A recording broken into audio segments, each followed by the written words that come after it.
I think it's about time to make some magnolia wine. These flowers smell so good. How could you not? The only problem I had was I couldn't reach enough blossoms, so my son was kind enough to climb a tall tree and drop some down for me to use. For this recipe, you're going to just peel the petals off and throw away the middle part. I also tore them up and chopped them up a little bit in order to get 8 cups. I wanted to add a little bit of citrus flavor, so I zested a couple of oranges as well. The next step is to get 1 gallon of water boiling and to measure out 1.5 pounds of sugar. Yes, I know that's a lot of sugar, but the sugar feeds the yeast, and there is no substitution for that. Once the sugar is dissolved in the water, you can just dump in those 8 cups of magnolia blossoms, add the zest. You could do the zest of 4 oranges or 2 oranges and 2 lemons or something, but I got really tired of zesting, so I added dried orange peel granules, which was easier. And then make sure you put a lid on it to trap in that beautiful smell.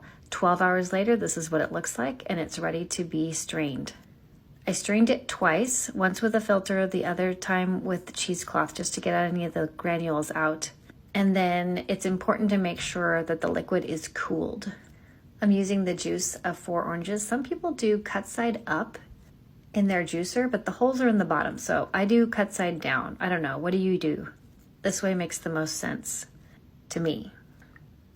A couple of my oranges turned out to be blood oranges, which isn't going to affect the flavor, but will probably make a really beautiful color. And I'm kind of excited that I had these blood oranges hanging around, because I literally just grabbed whatever odds and ends of citrus fruit I had in the back of my fridge. I'm using 1 packet of champagne yeast, and I'm proofing it in that orange juice. It's important to use a thermometer to make sure that your liquid is between 30 degrees Fahrenheit and 86 degrees Fahrenheit. That's the Goldilocks zone that it needs to be in before you can add your yeast to the mixture.